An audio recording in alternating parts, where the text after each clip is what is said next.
Welcome back. So in this video we're going to talk about empathy in design thinking. Okay? And why is empathy important? Now we see empathy in all sorts of other disciplines, especially management and leadership, so why shouldn't we have it in entrepreneurship, especially in design thinking? You know, empathy is what you need for networking, effective leadership, and team building. So of course you need it to understand your customers. And you know, one example of kind of design thinking that I really like from Mary Parker Falk. She gives, and if you ever have not read Mary Parker Falk, especially Dynamic Administration, you must read it. It's great. Because she explains really, really complicated concepts like over coffee table conversation. She's really good with it. So when we talk about empathy, it's understanding what people actually need or actually want, not what they necessarily say that they want. And this is the example that she gives in her book. She said that a husband and a wife, they're fighting. What are they fighting about? You know, husbands and wives, sometimes they fight. The wife says she wants to go to Europe, and the husband says, I don't have any money to pay for that. And you have to remember, this is in like the 1920s when Mary Parker Falk's writing, so I'm sure a trip to Europe was like way more expensive than it is now. So, wife wants to go to Europe, husband doesn't want to pay for that. It seems that there's an impasse, right? The husband's going to feel pressured to pay for the trip to Europe, even though he doesn't have the money, and he's going to, feel like he got, a bad deal. Or the wife is going to resent her husband for not paying for her Europe trip. So fortunately, they talked to Mary Parker Falk, and she started talking to both of them. And she asked the wife, she says, why do you want to go to Europe?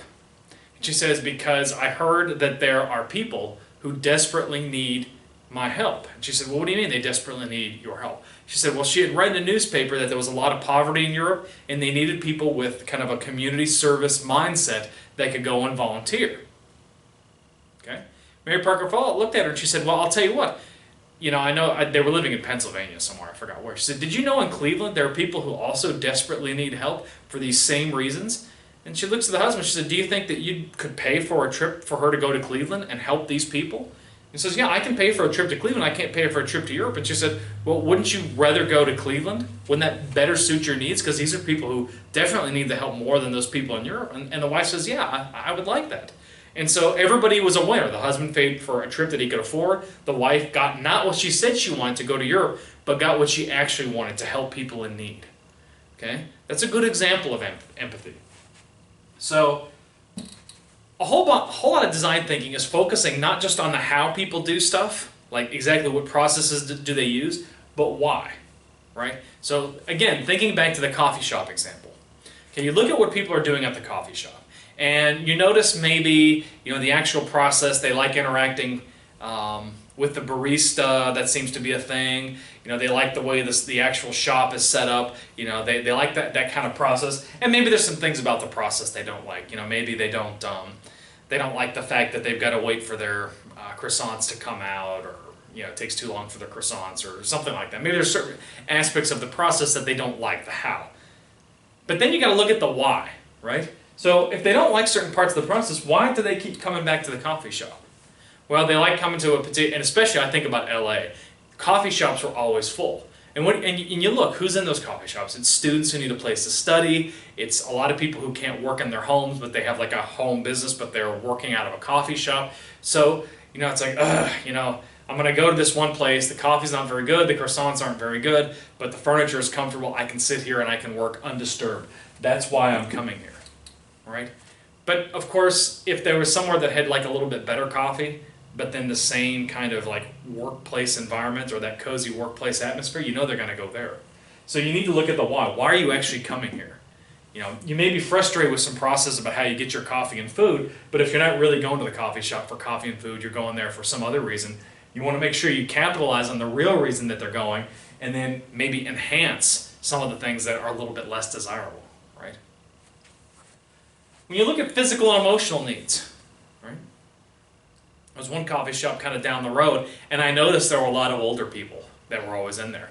And you kind of look, and you kind of wonder why, right? Why are there so many old people in there? And you got to ask yourself, well, if there's so many old people in there, let's talk to them. What are they doing? And in this particular coffee shop, you'd see people with their feet up in the chairs. And you start asking, well, why do you like this coffee shop? Why are your feet up in the chairs? Well, because they have back problems, and this alleviates their back pain to have their feet up in a chair.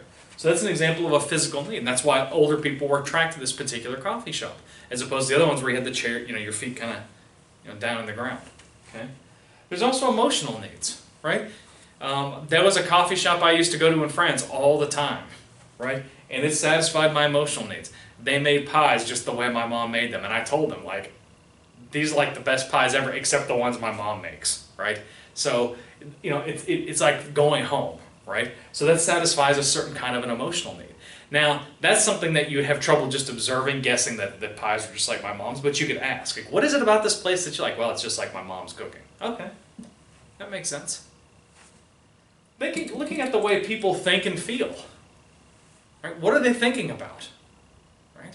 Well, I'm thinking about my mom's pies, and I can get this in this other location, and it makes me feel like I'm at home, okay? That's the kind of stuff that you can get through interviews. And then looking at what actually is important, right? So again, using that coffee shop example, the people that are working there, treating it as their office away from home, even though it's got bad coffee. Well, maybe the coffee isn't that important and the work environment is important.